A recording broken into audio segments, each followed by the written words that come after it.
최근에 읽은 책 중에 더 넥스트라는 책이 있습니다. 모두가 안 된다고 말을 할 때 리더는 더 넥스트, 그 다음에 무엇을 선택할 것인가 라는 그런 내용을 담고 있습니다. 어떤 기업이나 단체나 어떤 공동체이든 간에 리더의 역할은 참 중요합니다. 리더가 어떤 방향으로 가고 있는가, 리더가 어떤 가치관을 갖고 있는가, 리더가 어떤 것에 관심을 갖고 있고 리더가 어떤 말을 하느냐에 따라서 이것에 따라 공동체의 운명이 결정되기 때문입니다. 마찬가지입니다. 우리도 어떤 리더를 따르는 건지 그것은 참 중요합니다. 오늘 함께 읽은 시편은 시대를 통틀어서 모든 기독교인들이 사랑하고 암송하는 시편 가운데 하나지요. 그리고 이 시편 23편은 우리가 따르는 리더를 명확하게 말을 하고 있습니다. 무엇입니까?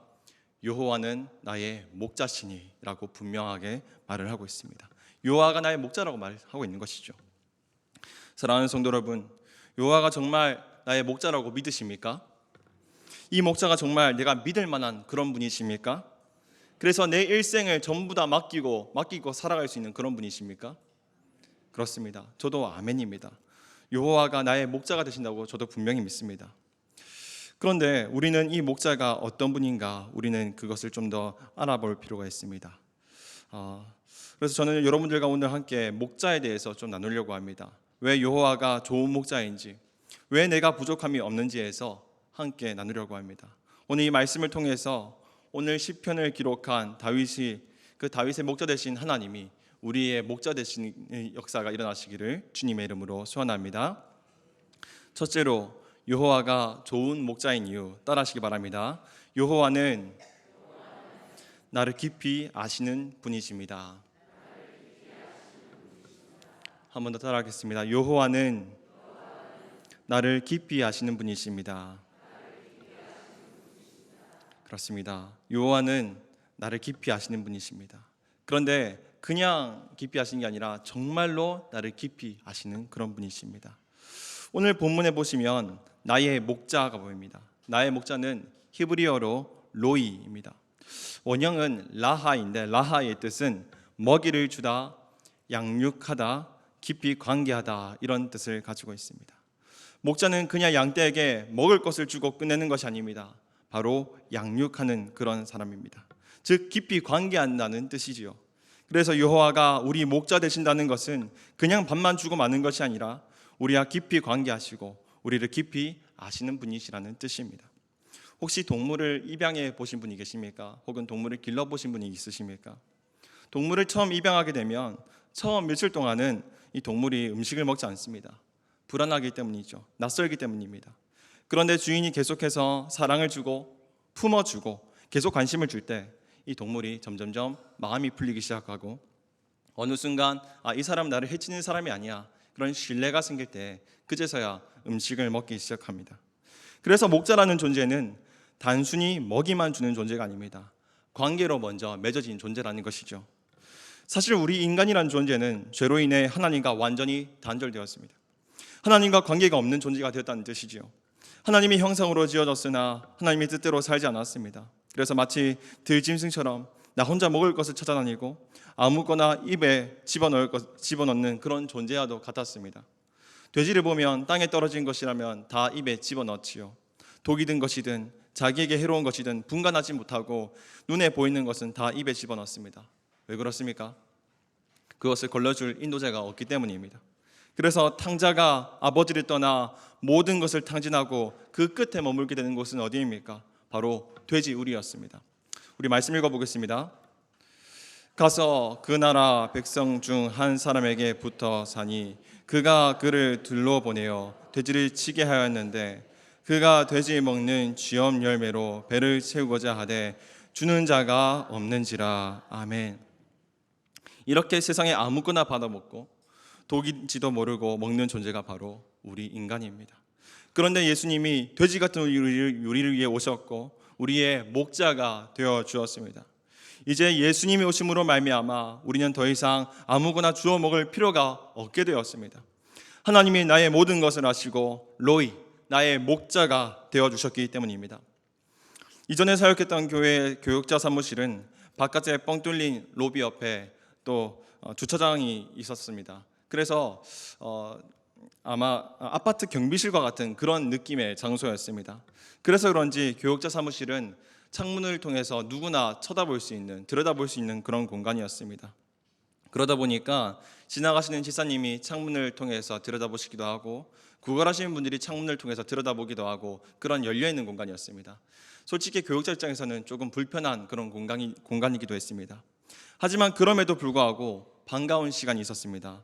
왜냐하면 학생들이 찾아오기 때문입니다. 학생들이 등하교를 하다가 교회 로비로 굳이 올라옵니다. 그리고 창문 앞에 섭니다. 그리고는 제게 카톡을 합니다. 전도사님, 창문을 보십시오. 이렇게 카톡이 옵니다. 그래서 제가 창문을 바라보면 로비에서 아이들이 두 손을 흔들면서 춤을 추기 시작합니다. 그렇게 한참을 춤을 추다가 갑자기 딱 멈추고 90도 인사를 하고 그렇게 돌아가더라고요. 또 어떤 친구는 교역자실에 저 혼자 있는지 눈치를 잘 살핍니다. 그리고 저 혼자 있다는 것이 확인되면은 문을 똑똑똑 두드립니다. 그러면 제가 들어왔나 하거든요. 그러면 들어오면은 다시 한 번 더 살핍니다. 정말로 교역자가 저 혼자밖에 없는지. 이렇게 제가 일단 혼자 있다는 것을 확인하게 되면은 저한테 이렇게 말합니다. 희석이 형. 나름 그 친구의 일탈이었던 것 같습니다. 나이 차이가 꽤 되는데 형이라 불러주니까 참 고맙지요. 그런데 왜 이 친구들이 저를 형이라고 불렀을까요? 그만큼 이 사람은 나를 깊이 안다는 뜻이었을 겁니다. 그런데 우리 하나님이 그런 분이라는 사실입니다. 나와 깊은 관계를 맺길 원하시는 분이십니다. 나랑 거리가 먼 분이 아니라 나랑 가까이 있고 싶어하고 나를 가장 궁금해하고 나를 가장 잘 아시는 분, 그래서 나에게 필요한 것을 무엇보다 잘 아시고 공급해 주실 수 있는 분, 그분이 바로 우리 하나님 여호와시라는 겁니다. 그래서 아이들이 저를 전도사님이라고 부를 수도 있지만 가까이에서는 희석이 형이라고 부르는 것처럼 우리가 여호와 하나님이라고 부를 수 있지만 나의 목자라고 부를 수 있는 것이지요.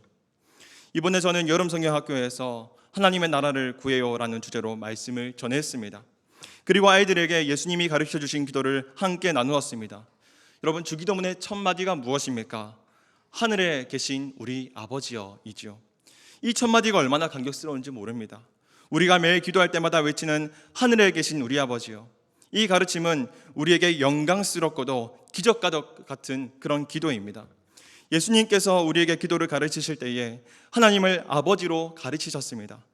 아버지로 가르치신 것은 그분이 우리 곁에 계실 만큼 아주 가까이 있는 존재라는 것이죠. 그래서 하나님을 내 아버지로 부르짖는 것, 이것만큼 영광스럽고 감격스러운 일은 없을 것입니다. 예수님이 기도를 가르치신 이유는 사실 바리새인들의 기도 때문이었습니다. 예수님 당시 사람들은 자기의 신에게 기도할 때에 온갖 미사 여구를 붙여서 기도했습니다. 크시고 아름다우시고 존귀하시고 뛰어나시며 걷는 자이시며 이러한 미사 여구를 굉장히 많이 붙이며 기도했습니다. 그렇게 해야지만이 신이 들을 수 있다고 생각을 했거든요. 그런데 이러한 특징들이 바리새인들에게까지 영향을 미쳤습니다. 그래서 예수님이 기도를 가르치실 때에 이방인들처럼 증언부언하지 말라고 말씀하시지요. 그들은 말을 많이 하여야 들으실 줄 생각한다 라고 말하는데 그게 아니라는 겁니다. 그래서 쓸데없는 미사여구를 모두 빼고 이렇게 기도하라는 겁니다. 파테르 휘몬, 우리 아버지요. 다른 것 갖다 붙일 필요 없이 파테르 휘몬, 우리 아버지라고 기도하라는 것입니다. 예수님의 이 가르침은 그 당시 바리새인들의 통념을 깨는 놀라운 가르침이었습니다. 성령이, 그리고 성경이 이를 증거하고 있습니다. 우리가 아버지 이름 한 번만 외쳐도 가슴이 뜨거워지고 아버지 이름 한 번만 불러도 기도의 제목이 생각나는 까닭은 무엇입니까? 그것은 바로 양자의 영, 성령께서 우리 가운데 역사하시기 때문입니다.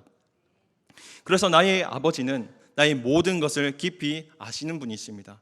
그래서 로이, 나의 목자, 파테르 휘몬, 우리 아버지는 사실 본질상 같은 뜻을 갖고 있습니다. 그냥 밥만 주고 끝내는 분이 아니요, 우리를 깊이 아시는 분, 그래서 나의 모든 필요를 채워주시는 분, 그분이 로이, 나의 목자라는 것입니다. 사랑하는 성도 여러분, 내가 믿는 목자는 어떤 분이십니까? 나는 하나님과 관계되어 있습니까? 깊은 교제가 일어나고 있습니까? 세상 걱정 염려에 목자를 떠나 세상에 아무거나 주워 먹고 있지는 않습니까? 우리는 버려진 돼지처럼 쥐엄 열매나 주워 먹고 있을 필요가 사실 없습니다. 로이, 나의 목자라고 외칠 때에 주님께서 나에게 날마다 일용할 양식을 공급하시는 그 여호와 하나님을 경험하시기를 주님의 이름으로 소원합니다. 충분히 누르십시오. 내 필요만 구하지 말고 그 이상의 관계를 충분히 누리시기를 소원합니다. 하나님은 내가 생각한 것보다 더 놀라운 계획을 갖고 계십니다. 그런데 필요한 것이 있습니다. 더 친밀한 관계가 되어야 됩니다. 그 친밀한 관계가 되려면 우리는 반드시 기도를 해야 됩니다. 아버지와 대화가 필요한 것이죠.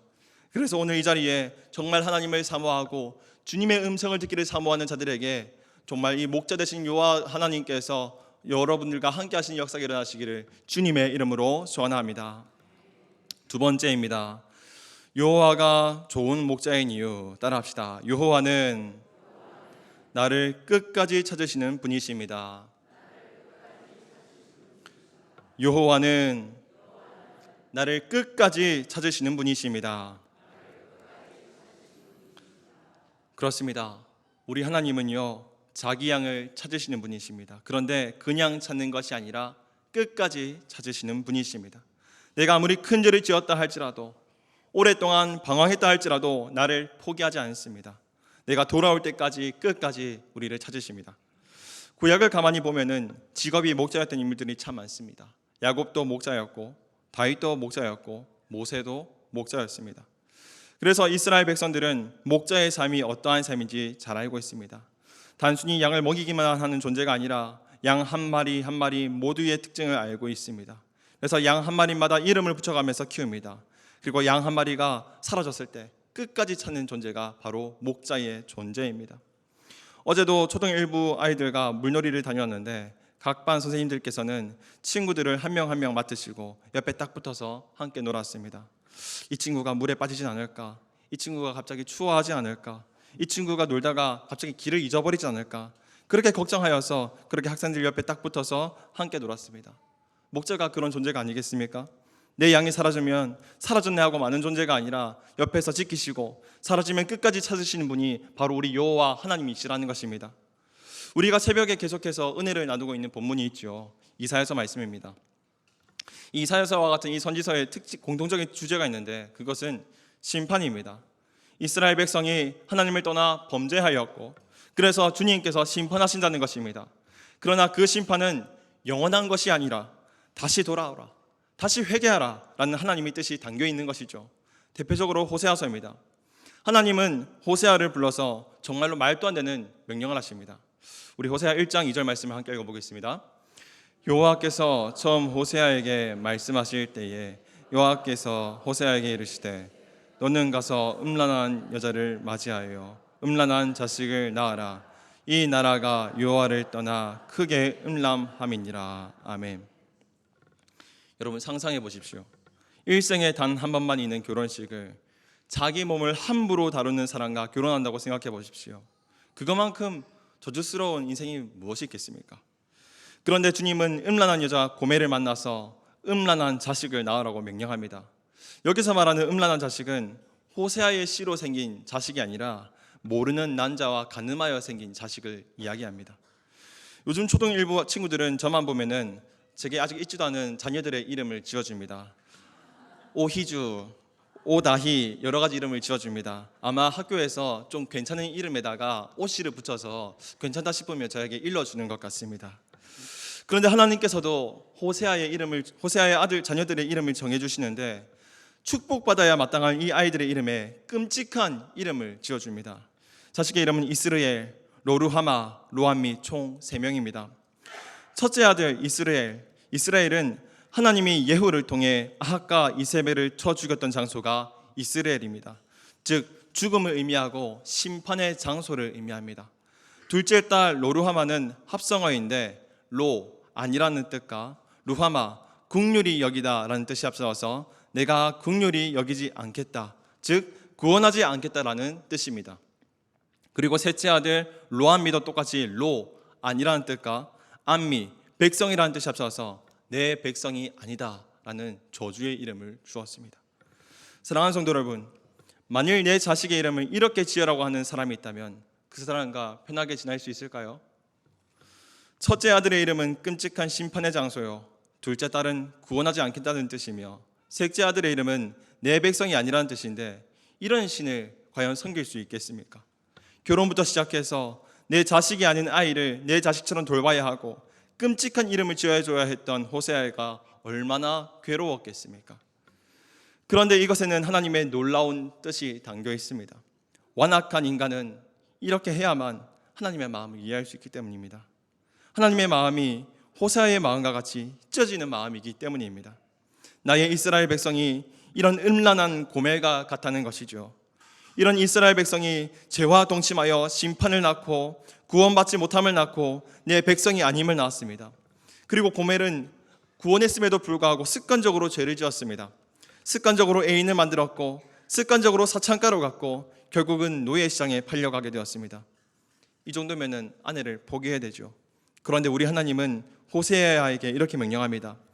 그래도 그런 고멜을 되찾아와라. 그 여인을 다시 값을 치르고 돌아와라. 이렇게 명령하십니다. 여러분, 하나님이 이토록 이스라엘을 끝까지 찾으신 이유는 무엇입니까? 그저 우리가 주님의 양이기 때문입니다. 호세아 11장 1절에 주님께서 이렇게 하신 이유가 잘 나와 있는데요. 호세아 11장 1절을 함께 읽어보겠습니다. 이스라엘이 어렸을 때에 내가 사랑하여 내 아들을 애굽에서 불러냈거늘. 아멘. 오늘 말씀 읽어보니까 이유는 단 하나입니다. 그저 어렸을 때부터 사랑하여입니다. 그냥 내가 무슨 조건이 되어서 사랑하시는 것이 아니라 그냥 태초에 우리를 택하시고 우리를 사랑하셨기 때문에, 그래서 우리가 돌아올 때까지 끝까지 찾으신다는 뜻입니다.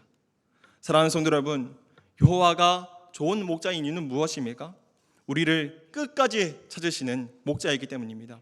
내가 무슨 조건이 돼서 사랑하시고 그래서 나를 벌하시고 그런 것이 아니라 그냥 어렸을 때부터 처음부터 나를 사랑하셨기 때문에 찾으신다고 오늘 본문을 말씀하고 있습니다.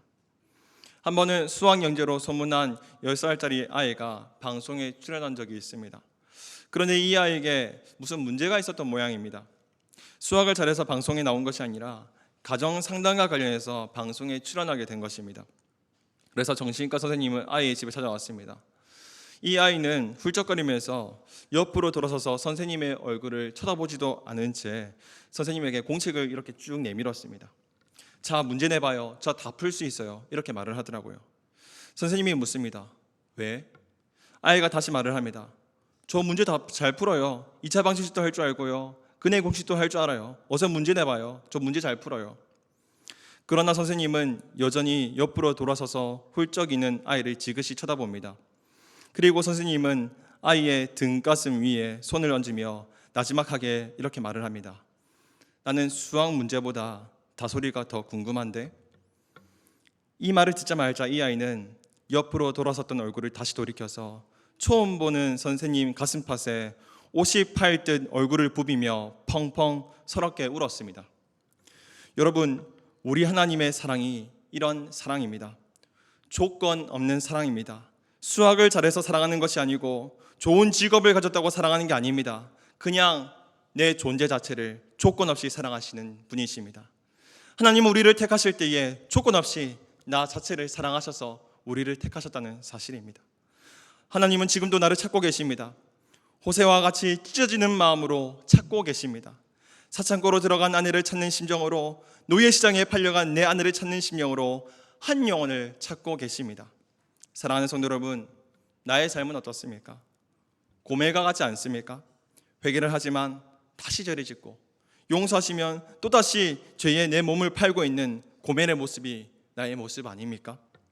그런 비천한 나를 조건 없이 사랑하시고 끝까지 찾으시는 하나님의 사랑을 기억하시길 소원합니다.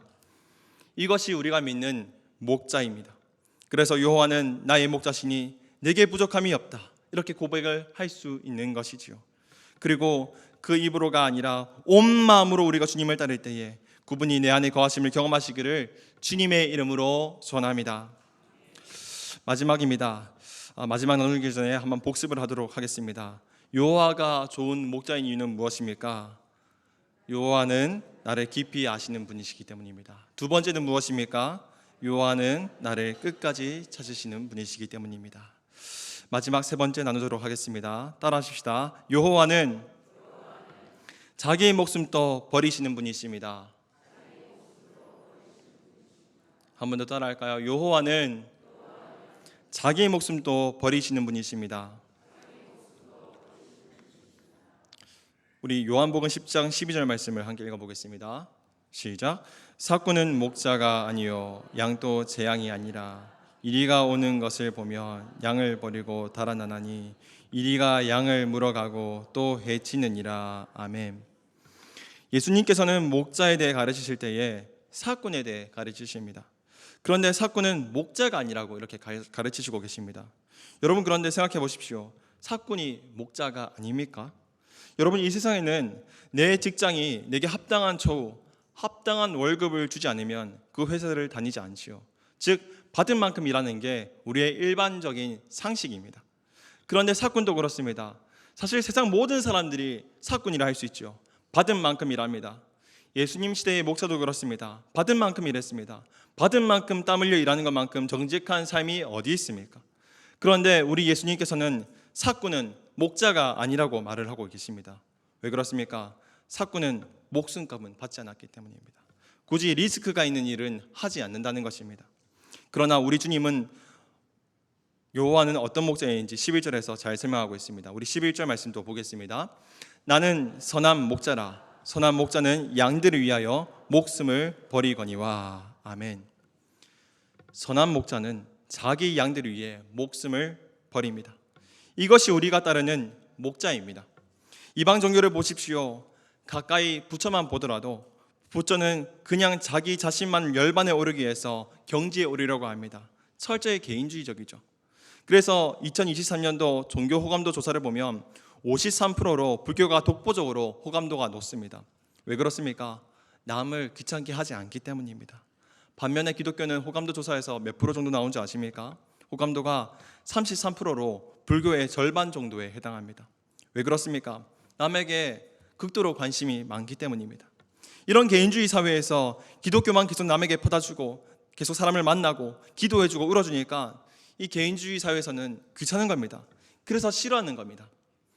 이 사람이 나랑 도대체 무슨 상관이 있다고 나를 이렇게 귀찮게 구는가? 그래서 싫어하는 것이죠. 그래서 심지어 이렇게 말하기까지 합니다.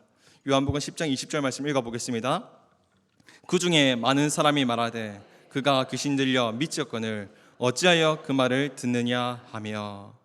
이 말씀은 예수님께서 나는 선한 목자라는 비유를 가르치시기를 끝나자 사람들이 했던 반응입니다. 사람들이 예수님이 더러 미쳤다고 이렇게 말을 하고 있습니다. 세상에 그런 목자가 어디 있냐? 당연히 받은 만큼 일해야지. 양에게 목숨 거는 목자가 어디 있냐? 예수님 더러 미쳤다고 말을 했습니다. 하지만 우리는 왜 이러한 삶을 살아야 됩니까? 예수님이 그렇게 사셨기 때문입니다. 하나님과 아무 상관없는 사마리아 여인을 찾아가시고, 하나님과 아무 상관없는 거라사의 귀신 들린 자를 고쳐주시고, 하나님과 아무 상관없는 나에게 찾아오셨기 때문에 예수님이 그렇게 사셨기 때문입니다. 더 나아가 우리 예수님은 아무 상관없는 우리를 위해서 목숨까지 버리셨습니다. 우리 죄를 대신하여 죽으셨습니다. 사랑하는 성도 여러분, 왜 기독교는 남을 위하여 울어줍니까? 왜 남을 위하여 기도합니까? 나랑 피 한 방울 섞이지 않은 사람을 위해서 왜 수면도 부족한 이 시대 가운데서 새벽 일찍 일어나 기도를 해야 합니까? 그리스도께서 우리를 위해 그렇게 하셨고 그렇게 죽으셨기 때문입니다. 우리 기독교는 세상 속에서 상식 이하여서는 안 됩니다. 그런데 상식적이어서도 안 됩니다. 세상은요, 주는 만큼 일을 합니다. 받은 만큼 삽니다. 이것은 지극히 당연하고 상식적인 삶이지요. 그런데 기독교는 상식적이어서도 안 됩니다. 그래서 기독교는 상식 이상의 삶, 즉 초상식의 삶을 살아야 되는 것입니다. 때문에 진짜 목자는요, 원치 않는 가슴앓이가 반드시 필요합니다. 진짜 목자는 눈물이 있습니다. 왜 그렇습니까? 예수님께서 나를 위해서 가슴 아파하셨고 예수님께서 나를 위해 눈물을 흘리셨는데 어떻게 내가 가슴앓이가 없을 수 있겠습니까? 그래서 우리는 예수님을 믿는 이상 평생의 영혼을 위한 가슴앓이가 있어야 되는 것입니다. 저를 위해서 기도해 주시겠지만 저는 아직 자녀가 없습니다. 그래서 늘 새벽마다 기도를 하고 있습니다. 그런데 간혹 정말로 힘이 들 때가 있습니다. 마음이 어려울 때가 있습니다. 그래서 정말 마음이 힘들 때는 새벽에 잠도 설쳐보고 꿈속에서 울다가 깨기도 합니다. 그래서 불평도 해보았습니다. 주님, 왜 제게는 아직 여호와의 기업을 주시지 않습니까? 이렇게 불평하는 기도도 해봤습니다.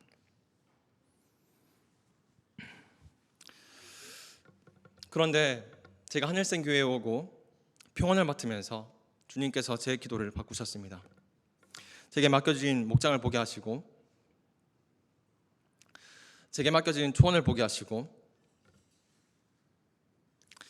저와 같은 처지에 놓여 있는 성도들을 보게 하시면서 저의 기도의 제목을 바꾸셨습니다. 주님, 저에게도 자녀가 급하지만 저들에게 먼저 자녀의 복을 먼저 주시옵소서. 저의 기도를 이렇게 바꾸시더라고요. 세상에서 봤을 때는 세상 사람들이 예수님께 하는 말마다나 이 기도는 어떻게 보면 미친 기도일지도 모르겠습니다. 세상에 있을 수 없는 기도입니다. 내가 가장 원하는 것을 포기하는 기도, 나보다는 남을 위하는 기도, 다른 종교에서는 볼 수 없는 기도입니다. 그런데 우리는 왜 이렇게 기도할 수 있습니까? 그리스도께서 나의 목자가 되신다는 분명한 믿음이 있기 때문입니다. 나의 목자는 나의 모든 필요를 아시고 나의 아픔을 아시고 나를 결코 망하게 하지 않는다는 그런 믿음이 분명히 있기 때문입니다. 이 믿음이 있기에 우리는 영혼을 위해서, 나보다는 남을 위해서 기도할 수 있는 것이죠. 그런데 이 기도는 제가 먼저 기도한 것이 아니라 이미 성경의 믿음의 선배들이, 성경의 지도자들이 했던 기도입니다. 출애굽기 32장 32절 말씀입니다. 함께 읽겠습니다.